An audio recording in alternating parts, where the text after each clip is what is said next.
time that we spent with the staff was the most unbelievably comforting, helpful, did everything they possibly could to make us feel comfortable in such an unknown and different situation than we've ever been in before. There's some point down the river, and we figured that we'd be stuck there for the night, so they started making our beds and giving us tea, and we basically assumed that would be it. But then one of the more experienced pilots actually made it through and came to rescue us. We threw our rain gear and our boots back on and jumped inside the helicopter.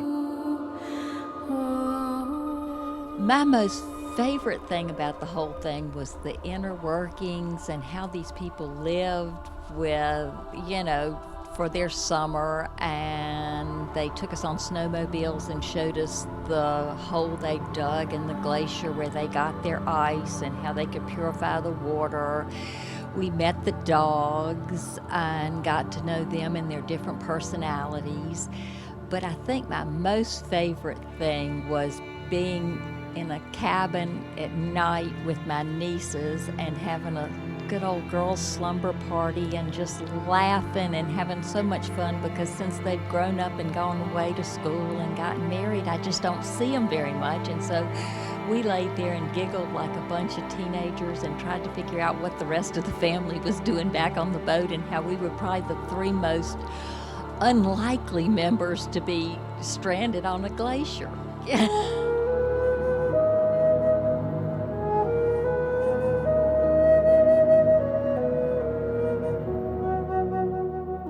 We happened to be in the officer's tent, and there was just basically a bunk bed with a slab of ply over the top and a foam mattress and their sleeping bags.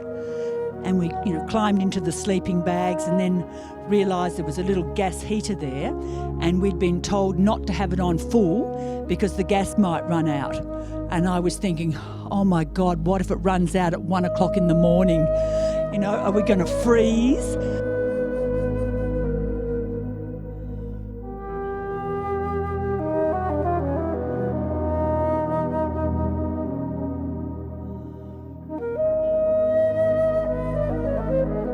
The whole experience was unforgettable, and I would like to say that the staff in the dog sledding camp, I'm not sure what the name was, ERA, I think, but they were unbelievable and kept everybody calm, and we actually enjoyed ourselves playing cards and categories. What I learned is 240 dogs that are excited about anything, that start howling and barking every 2 hours during the course of the night. It was a moment. It was also my daughter's 21st birthday, so I think that she may never forget that experience. Probably the most craziest thing is that my family, my mother and my brother and I were playing horseshoes on a glacier and badminton and soccer on a glacier, and that really wasn't an experience I was expecting to have. And this would probably be the most memorable part of our journey so far. We thought we had some great experiences up until then, but this was just fantastic and something we'll take back to Australia and share with our grandchildren. And thanks very much for the opportunity.